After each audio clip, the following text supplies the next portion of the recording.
12시에 많은 참여 바랍니다.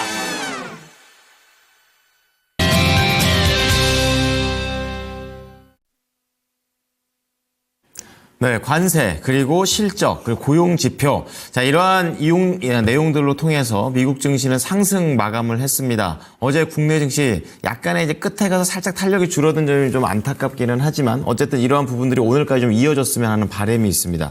자, 오늘 모닝 스탠바이 해온솔루션의 유세벽 이사 자리해 주셨습니다. 이사님 어서 오십시오. 네, 안녕하세요. 네.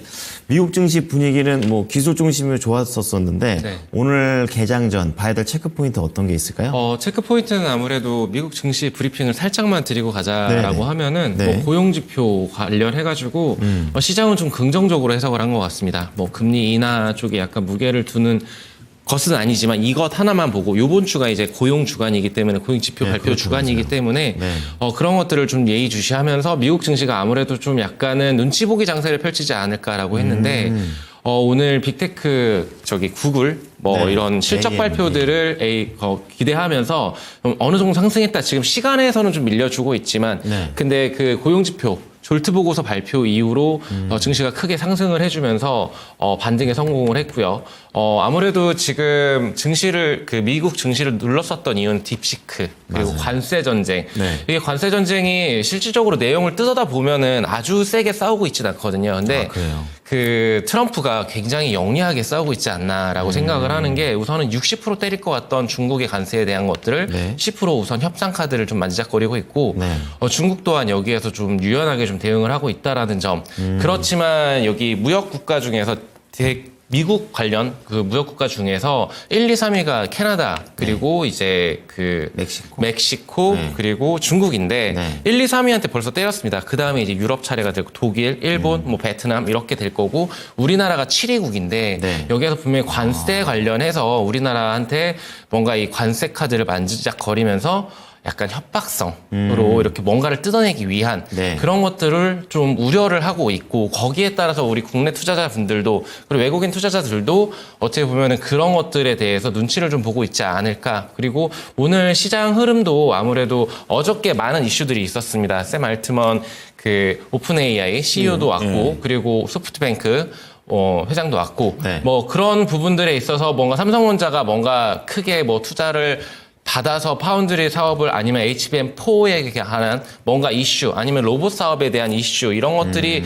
붙어줄 수는 있겠지만 그런 것들에 대해서 테마적으로 좀 움직일 수 있고 반도체가 어저께 좋았는데 오늘도 좋을 수 있겠지만 그 계속적으로 계속 매수세가 좀 들어와 주기를 바라고 있지만 좀 쉽지만은 않아 보인다. 그래서 2월 첫 주, 그러니까 이제 설 지나서 이제 첫 주가 시작될 그 수요일이고 이렇게 지나가고 있는데 아무래도 이제 좀 더 실적들을 확인을 하면서 그런 것들을 좀 체크를 해 가면서 시장이 좀 흘러가지 않을까. 그러면서 저는 2주 전에 출연을 했었을 때 좀 주목해 봐야 되는 건 결국엔 조선, 방산 관련해서는 아무래도 관세 관련해가지고 좀 약간 회피를 할 수 있고 그리고 이런 종목들 군들 위주로 봤었을 때 뭐 기계라던가 아니면 전력이라던가 이쪽 섹터들이 저는 좀 중장기적으로 괜찮아 보이고 이제 YG 엔터테인라던가 JYP 엔터테인먼트 아니면은 뭐 하이브 이런 엔터주 관련해서도 한번 관심 있게 좀 보시면 좋을 것 같다라는 의견을 좀 드리고 싶습니다. 네.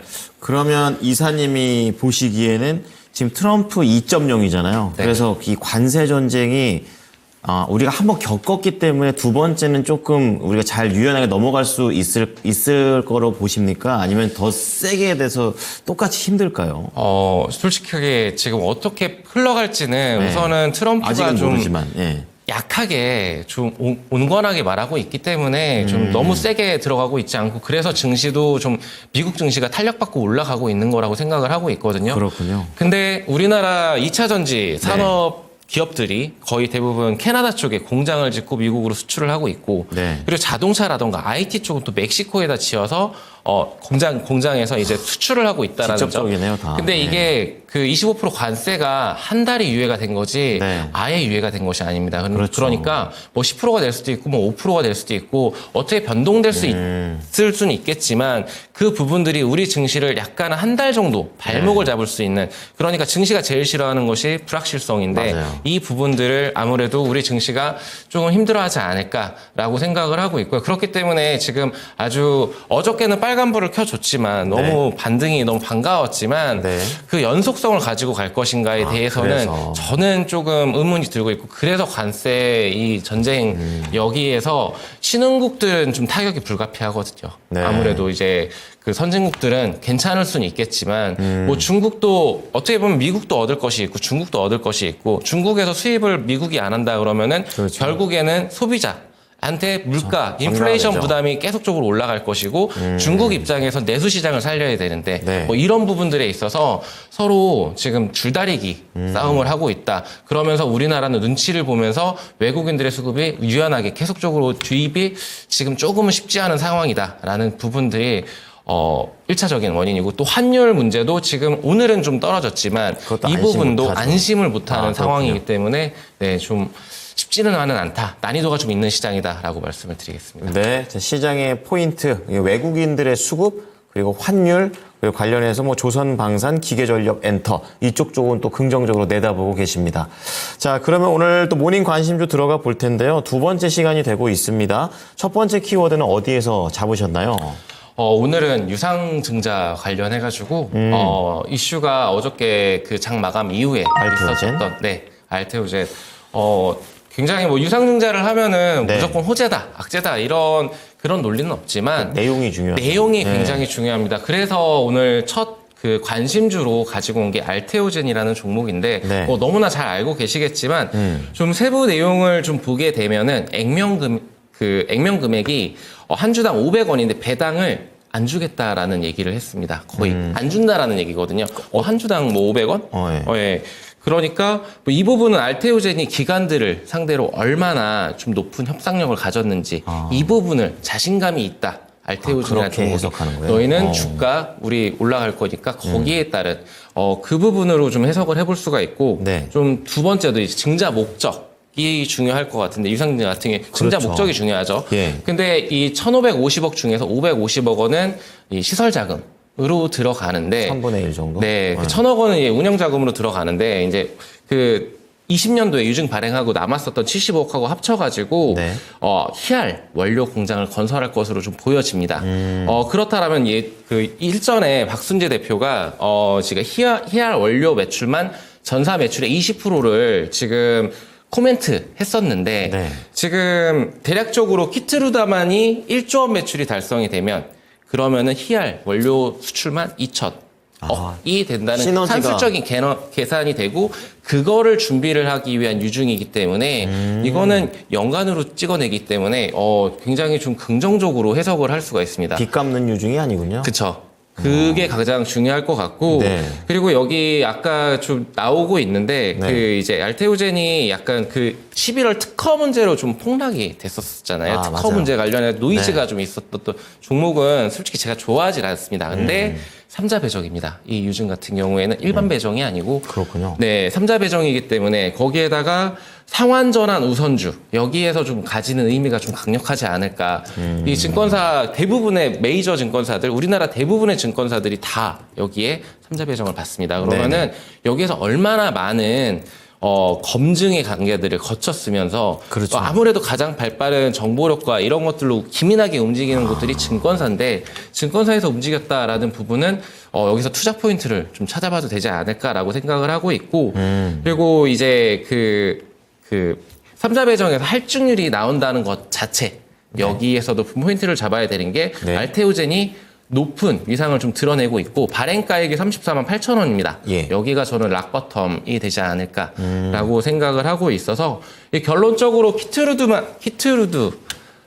키트루다의 예. 경우 매년 이 40억 달러 그러니까 약 5.6조 원 이상 매출이 좀 증가되고 있는 추세입니다. 그러면은 매출 성장에 따라서 실적이 보여지고 있고 판매 마일스톤 이 규모가 커지면 커질수록 네. 높아지는데 지금 계속 머크에서는 매출이 늘어나고 있어요. 이 히트루드만 관련해가지고 18%에서 22% 정도 연간으로 계속 성장하고 있기 때문에 좋네요. 알테오젠이 벌어들이는 수익이 네. 저는 반영이 이게 주가에 다 반영이 되지 않았다. 그렇게 그 보세요. 노이즈만 약간 그거 이후로 지금 이제 계속적으로 이제 알테오젠 주주분들이 좀 반길 만한 소식이 제대로 어저께 공시로 떴다. 그러면은 굉장히 알테오젠 입장에서 투자 포인트를 찾아볼 수 있다라고 생각을 하고 있고 시총이 지금 굉장히 크죠. 18조 정도 넘어가고 있는데 네. 근데 그 ABL 바이오가 작년 6월에 유증을 했었습니다. 그랬군요. 근데 2만 원대에 있던 주가가 한 몇 개월이 채 걸리지 않고서 4만 원까지 올라갔습니다. 2배가 뛰었다는 100%, 얘기죠. 예. 네, 유상증자를 한다고 무조건적으로 주가가 올라간다라고 말씀을 드리는 것은 아니지만 예. 상환전환 우선주로 이렇게 삼자 배정을 한다. 거기에 액면가에 이렇게 그런 것들의 배당을 거의 안 준다라는 이런 부분들 그런 것들이 저는 알테오젠의 주가 상승을 좀 감히 좀 생각해 볼 수 있지 않을까라고 생각을 하고 있습니다. 그래서 오늘의 첫 번째 관심주는 알테오젠을 좀 가져와 봤습니다. 네. 그러니까 발전을 위한 유증이고 또 3자 배정이기 때문에 안전성이 좀 검증이 되어 있다라는 부분, 거기에다 할증률을 고려했을 때 이제 바닥을 좀 볼 수 있다는 내용인데요. 그렇다면 알테오젠이 어제 아주 강한 상승을 하지 않았습니까? 목표가는 얼마나 내다보십니까? 저는 단기적으로 짧게 볼 종목은 아니라고 생각을 합니다. 그러세요? 네. ABL 바이오의 그 예시를 좀 들었었는데, 네. 뭐 2만 원이었던 주가가 4만 원이 갔으니까, 네. 지금 그때랑은 증시 상황이 조금은 돌변한 거는 맞습니다. 좀 상황은 좀 다른 게 맞아요. 트럼프 행정부가 들어섰고, 여러 노이즈들도 있고, 매크로적인 환경들도 그때와는 좀 다를 수는 있겠지만, 네. 그래도 이 그 키트루다 어렵죠. 네, 키트루다 SC 네. 여기에서의 머크에서의 매출이 지금 유의미하게 계속적으로 올라가고 있고 그렇군요. 대체제가 없어요. 네. 그렇다라는 거는 알테오젠의 이 마일스톤, 네, 이것이 저는 굉장히 강력한 무기가 될 것이라고 생각을 하고 있고요. 그래서 저는 단기적으로 짧게 보시는 분들이라면 정고점 부분이 될 것 같습니다. 뭐 45만 원 부근이 단기적으로 짧게 본다라면 네. 이렇게 생각을 하실 수 있겠고, 그리고 좀 장기적으로 좀 바라볼 수 있는 종목이라고도 생각을 합니다. 저는 뭐 한 60만 원 정도 선까지 시총이 30조 내지는 7, 80조까지도 그렇죠. 거의 거의 2배 보시는군요. 네, 2배 정도까지는 충분히 뛸 수 있는 파워를 가지고 있지 않을까. 근데 그 기간이 네. 짧지만은 않을 겁니다. 뭐 한 달 이내에 그렇게 갈 겁니다라고 말씀을 드리는 것도 아니고 지금 이 가격이 다소 부담스러우실 수도 있어요. 그쵸. 네, 그런 여건은 맞지만 그래도 짧게 보신다라고 했었을 때는 아무래도 중기 이평선이 뭐 33만 5천 원 정도를 손절 라인으로 잡고 45만 원 정도까지 노려볼 수 있고 뭐 한 달 이내에 그리고 이제 좀 장기적인 투자 관점에서는 조금씩 분할 매수로 담아 가시다가 네. 크게 수익을 한번 노려보시는 것도 유효해 보인다라고 말씀을 좀 드리고 싶습니다. 네. 자, 이 종목은 난 장기 투자자야 라고 생각하시는 분들에게 좀 유리한 종목이 아닐까 이런 생각해 드리면서 단기, 장기, 그리고 손절가까지 좀 잡아 드려봤습니다. 자, 그럼 두 번째 키워드 넘어가 볼 텐데요. 자, 첫 번째가 유상증자였다면 두 번째 키워드는요? 이번에는 이제 리포트에서 키워드라기보다는 오늘 리포트들을 쭉 훑어봤었을 때 네. 눈길이 가더라고요. 눈길이 좀 갔던 게 원래는 제가 제일 좋아하는 섹터가 네. 방산과 로봇 여기를 가장 좋아하고 핫하죠. 2주 전에 제가 네. 정말 오랜만에 출연을 하면서 그때 얘기를 들었던 게 PD님들이 저를 보면 레인보우 로보틱스, 하나 에어로스페이스가 떠오른다. 이제 막 얘기가 또 네, 뜨겁게 근데 오르고 지금 있죠. 너무나 뜨겁습니다. 굉장히 네. 뜨겁고 삼성전자 이슈가 붙어주면서 레인보우가 정말 텐베거가 됐고 텐베거 그 이상으로 지금 뛰고 있는데 여기에서 그런 종목을 소개시켜 드리기보다는 지금 너무 잘 가고 있는 그런 종목들 같은 경우는 어떻게 보면은 보유자의 영역이거든요. 그렇다면 그렇죠. 관심 있게 이거는 추천주라기보단 제가 관심 있게 좀 봐볼 수 있다. 그리고 저가로 조금씩 줍줍할 수 있는 그런 종목이지 않을까라는 종목 통신사 3사. 통신사. 네, SK텔레콤, 뭐 LG U+, 그리고 KT. KT와 SK텔레콤 같은 경우에는 좀 꽤 많이 올라왔다가 살짝 조정 들어왔다 다시 또 가려고 액션을 취하고 있습니다만 3사 중에서 그 LG U+ 빼고는 자주 언급이 됐었던 걸로 기억하고 네, 있습니다. 예. 뭐 LG U+ 또한 네. 그 본연의 가치를 좀 따져보자면 네. 그렇게 펀더멘탈이 나쁘다라고는 생각이 되고 있지 않거든요. 뭐 그렇군요. 실적 측면으로 봤었을 때 이런 부분들이 벌써 주가에 다 녹아있지 않을까라고 생각을 하고 있고요. 실적 이제 4분기 실적이 2월 6일 날 내일 발표가 됩니다. 코앞이네요. 네, 바로 코앞이라서 뭐 이런 부분들을 좀 감안을 했었을 때 지금 4분기 실적은 솔직하게 굉장히 좀 더 언더퍼폼할 여지도 있습니다. 실적을 하회할 여지도 있고 네. 근데 이 부분을 기점으로 해서 주가가 벌써 굉장히 고점 대비해서 크게 많이 밀렸다. 뭐 여기에서 투자 포인트를 찾자는 것은 아니고 저는 주주환원 정책이라던가 네네. 밸류 관련해가지고 먼저 말씀을 드리면 여기 그 하나증권 김홍식 애널리스트가 오늘 유명하시죠. 좀 쓴 리포트를 좀 발췌를 해봤었는데 첫 번째 투자 포인트는 지금 이익이 급감을 했음에도 이미 최소 배당금을 주당 650원으로 책정을 하고 있다. 그러면은 지금 6.5%라는 계산이 나오거든요. 네. 최저 배당금이라는 게. 그리고 이제 밸류업 정책을 좀 감안한다라면은 또 주주환원 정책. 그렇죠. 여기에서 배당금이 좀 더 올라갈 수도 있다라는 그 영업이익이 올라가면 배당금을 더 올릴 수 있다, 업사이드가 열려 있다라는 부분들. 그러면 주가가 지금 현재 10,000원 레인지에서 좀 움직이고 있는데 네. 충분히 올라갈 수 있는 여지는 좀 높지 않을까라고 좀 생각을 하고 있고요. 네. 그리고 관세 관련해서 아까 계속 언급을 드렸었는데 관세랑은 좀 별개인 종목인 거죠. 그런 것도 내수 좋죠. 시장이 솔직히 우리나라 내수 시장이 별로 약해지고 있습니다. 안 좋습니다. 수출로 많이 먹고 사는 우리나라 재반 상황상 뭐 내수 산업이 좀 화랑을 띠기는 또 아무래도 물가도 굉장히 높고 그렇죠. 하기 때문에 비싼 요금제를 쓰기보다는 저가 요금제. 근데 이제 올 하반기에 또 5G 요금제 새롭게 개편되면서 또 영업이익을 올리려고 또 LG U+도 노력을 할 거고 네. 뭐 물론 이렇게 국가적으로 좀 막기도 하겠지만 네. 근데 뭐 기업 입장에서는 돈을 많이 벌고 또 주주분들 입장에서는 내 종목이 돈을 많이 벌어야 되는 입장이잖아요. 당연하죠. 네, 그런 부분들을 봤었을 때 트럼프한테 휘둘리지 않는 산업군이다. 여기에서 좀 그런 종목을 좀 노이즈가 있을 것 같다라는 불안감, 뭐 반도체라던가 2차 전지라던가 그 종목이 안 좋다라고 섹터가 안 좋다라고 말씀을 드리는 게 아니고 거기 섹터들이 갈 수도 있는데 근데 그런 것들을 두려워하면서 관세 정책이 세게 나왔을 때를 두려워하면서 대안이 될수 종목들을 보시기보다는 지금 저가적으로 조금씩 담아가면서 갈 수 있지 않을까. 이렇게 창으로 떨어졌다가 일정 부분 기술적으로라도 반등이 나오거든요. 데드캣 바운스라고 해서 나올 수 있는데 근데 지금 현 시점에서 담아가자라고 말씀드리고 싶지는 않습니다.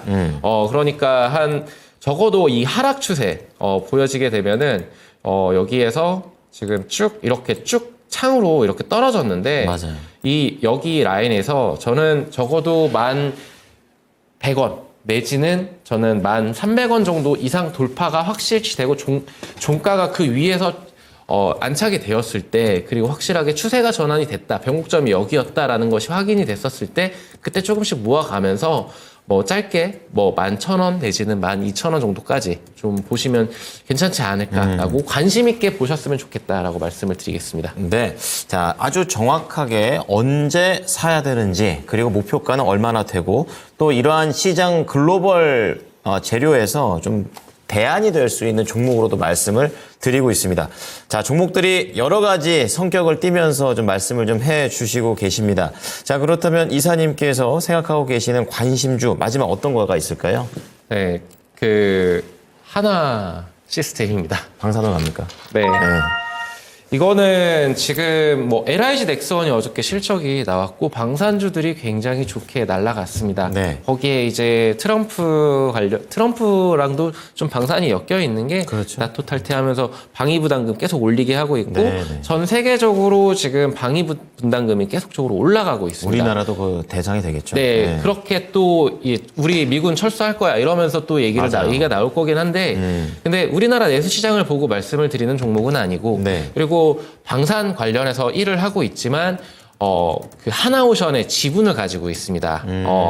하나시스템이 10% 넘는 지분을 하나오션에 대한 지분을 가지고 있는데 하나오션이 신고가를 지금 갱신하고 있습니다. 네. 굉장히 잘 날아가고 있고 조선주를 생각을 했다가 지금 너무도 잘 가고 있고 MRO 사업에 대한 기대감도 있는 쪽, 뭐 하나오션과 그리고 네. HD, 현대중공업 여기를 지금 들여다 보기에는 진짜 여기 투자 잘 하시는 분들이라면 괜찮겠지만 시청하시고 이 종목 좋다고 샀는데 고점에 물리시는 경우가 그럴 수 많거든요. 있죠. 네, 그럴 경우를 생각을 해봤을 때 네. 하나시스템도 물론 지금 레벨이 낮지만은 않습니다. 그렇지만 지금 그리고 올해 실적이 그리고 이번 분기 실적이 아주 좋을 거라고 생각은 하고 있지는 않습니다. 그렇지만 이제 25년도가 아무래도 방산 수출 관련해서 지금 만들어내고 있고 거기에 따른 지금 영업이익과 매출이 늘어날 것이라고 생각을 하고 있고 네. 1차적으로 하나오션의 지분 그리고 필리조선소의 그 지분율이 60%입니다. 예. 그렇다라는 거는 하나 시스템이 지금 상승 원동력을 마련해 놓고 있고 그 기초 체력들을 만들어 놓고 있다, 깔아 놓고 있다. 그 컨더멘탈이 받쳐준다라고 하면은 이제 실적만 뒷받침되게 25년도에 지켜주기 시작하면은 저는 여기에 주가가 안착되어 있는 것이 아니고 네. 충분히 날아갈 수 있는 여지를 만들 수 있지 않을까라고 생각을 하고 있고요. 네. 지금 뭐 당장 매수해보자라고 말씀을 드리고 싶지는 않습니다. 2주 전에는 저는 이건 저만 알고 싶었던 종목이라고 말씀을 드렸지만 너무나 오픈되어 있는 종목이고 그리고 이제 방산 관련해서 제가 너무 긍정적으로 바라보는 시각도 있을 수는 있겠지만 개인적인 시각이지만 네. 근데 이 종목이 가진 조선 관련해가지고 지분을 가지고 있고 방산 산업이 지금 폴란드 관련해가 현대로템이 어저께 또 장 이후에 이슈가 있었잖아요. 네. 폴란드 관련해가지고 그런 부분들 관련해가지고 방산주들이 한번 같이 대장 하나에어로스페이스와 LIG 넥스와 예. 이 종목들이 분들이 움직이면 밑에서 뭐 현대로템이라던가 아니면은 하나시스템 아니면은 뭐 한국항공우주는 조금 더디지만 뭐 네. 다른 종목들도 다 같이 움직일 수 있다. 거기에 발맞춰서 저는 하나 시스템이 지금 제가 볼 때는 한번 공략을 해볼 수 있는 종목이 되지 않을까라고 말씀을 드리고 싶습니다. 약간 이제 눈여겨보고 있어야 되겠다. 좀 이 생각이 좀 들면서. 네, 조정시의 매수 관점으로. 월요일날 그렇게 밀렸어도 확실히 그 다음날 회복세를 더 강하게 보여주는 모습도 있습니다. 가격 네. 전략 어떻게 가져갈까요? 저는 25,000원에서 26,000원 이 레인지 안에서 조금 모아가셔도 괜찮다. 근데 단 손절 라인은 좀 네. 타이트하게 잡으셨으면 좋겠다. 그러니까 지난 이틀 전에 네. 월요일날 크게 급락이 나왔었잖아요. 그랬었죠. 근데 뭐 여기 지금 좀 저는 제 개인적으로는 61선을 손절 라인으로 잡고 싶고요. 23,800원 부근을 손절 라인으로 좀 잡고 싶고요. 그리고 그 가격 전략으로는 이제 목표가는 3만 원 부근까지 트라이 해볼 수 있지 않을까라고 말씀을 드리고 싶습니다. 네. 자, 유세벽 이사의 종목들 공개가 됐는데요. 좀 다시 한번 정리해 드릴게요. 알테오젠과 관련해서 유상증자 아주 심층적으로 쉽게 분석을 좀 해주셨습니다. 결국에 이제 본업이 좀 튼튼하다라는 점에 집중을 해야 되겠고 단기 45만 원, 장기 60만 원, 그리고 손절가도 단기적으로는 33만 5천 원 제시를 해주셨습니다. 자, 두 번째는 증권사의 이런 반등과 관련된 리포트 LG U+가 되겠습니다. 실적과 관련된 부분보다는 우선 밸류업 관점에서 접근을 해보자 이렇게 얘기했고 시장의 풍파 속에서 대안이 될 수 있습니다. 이렇게 얘기하시면서 저가 매수 매집 전략을 얘기하시면서 11,000원에서 12,000원 이렇게 얘기를 해주셨고 1,100원에서 1,300원부터 조금씩 추서가 보자라는 관점. 마지막으로 방위산업 쪽에서 한화 시스템입니다. 조선도 같이 엮여 있다라는 좋은 거를 다 갖고 있는 한화 시스템이 되겠는데요. 역시 매집 전략입니다. 그리고 목표가 3만 원, 손절가 23,800원. 손절가 중요하니까 꼭 체크해 주시기 바랍니다. 자, 이사님 오늘 내용 잘 참고하겠습니다. 감사합니다. 네, 감사합니다. 네, 지금까지 투자 판단에 도움이 될 수 있는 정보를 제공해 드렸습니다. 하지만 특정 종목의 상승과 하락을 보장하진 않으니까요. 참고해 주시기 바랍니다. 오늘도 수익 많이 내십시오. 고맙습니다.